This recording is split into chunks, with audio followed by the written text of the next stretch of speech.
Hey Bible lovers, I'm Tim Nichols, and I'm here to bring your Nichols Worth, and today we're going to be talking about my top 5 NLT Bibles. I've already covered a couple other translations of top 5s. I've done the ESV and the NKJV and the CSB.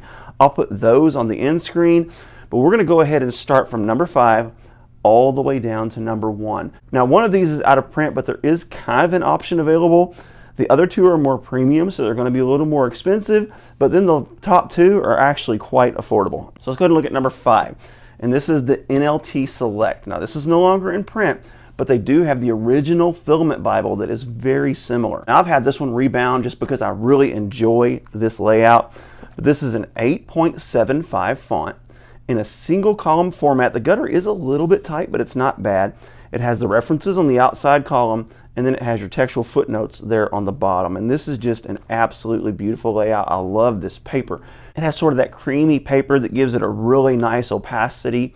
And this font is not large, but it's large enough. It is technically a 9-point font, but really love the robust note systems. Another thing I love about the NLT is instead of confusing numbers and letters, if there's a textual footnote, they indicate that with an asterisk next to the verse like you see right there.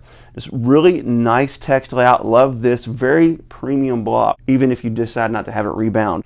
But they do have the original filament edition. I'll put a link to that in the video description. It doesn't have the references on the outside column, but it does have the exact same layout and gives you a similar experience. So if you're wanting something like this, you can get pretty close.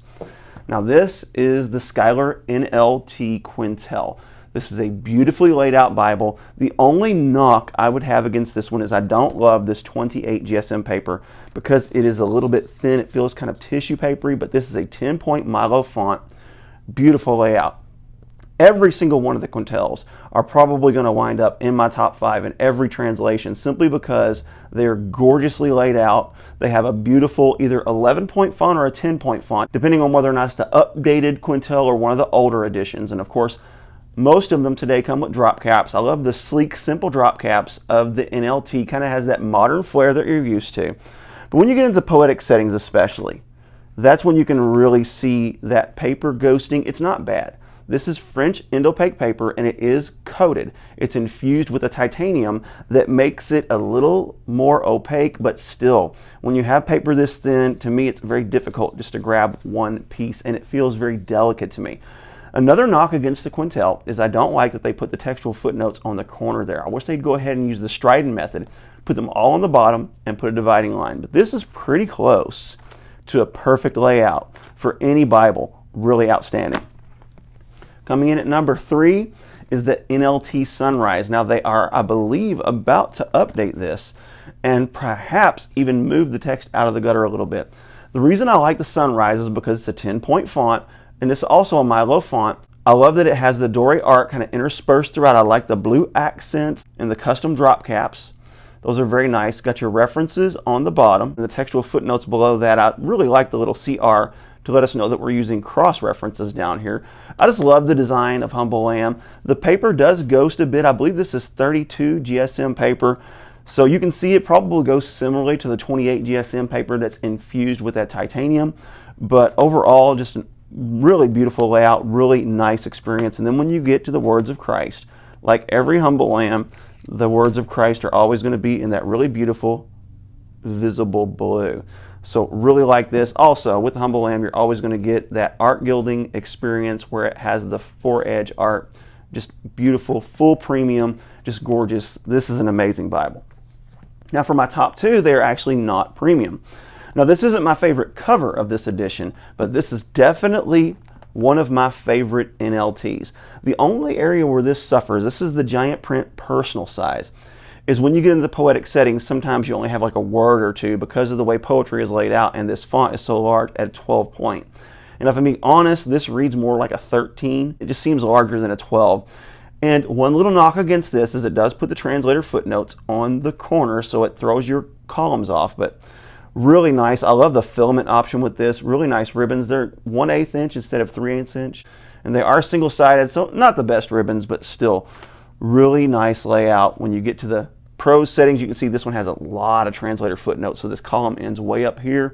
So That's a little bit of a mini knock, but still, when you look at this layout and just how easily readable that is, it's beautiful. And then when you get to the words of Christ, they're going to be in a really dark burgundy-ish red.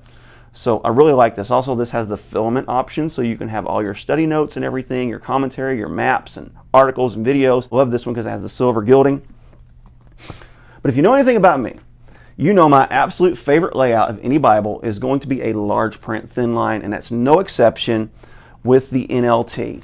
I love the classic look of this. This is absolutely beautiful. This has the 10-point font, and it puts your references in the center. I do wish they would have spread them out a little bit, or perhaps, here's another thing they could have done, is if they're on the left column, put them on the top, and if they're on the right column, put them on the bottom. But they bunched them all up here at the top, and I guess the reason for that is because sometimes there are a bunch of references and they don't have room. In fact, I'm going to show you what happens when they even fill up this entire middle column. They put the textual footnotes on the bottom. This leaves you with nice even columns in most circumstances, but sometimes when you get into the New Testament, there's a nice view of the poetic settings.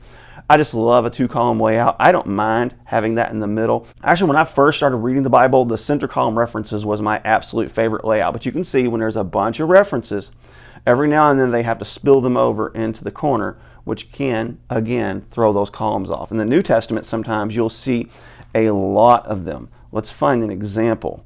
Like right there, there's a little bit more, and you can see it's too many for here, so they spill them over into the corner. Your column ends here on this side, but it ends up here on this side. But again, the words of Christ are going to be in a really nice dark burgundy red. This has a concordance. Of course, this is also a filament. I love this because it's a full-size Bible, but it's got about a 1-inch width and beautiful gold gilding. So this is awesome. There are a lot of really nice NLT Bibles out there. Even the regular Thinline reference Bible is very nice, but these are definitely my top 5. What are your top 5 NLT Bibles? Let me know in the comments. God bless you. Keep calm. Jesus on. This is your Nicholsworth.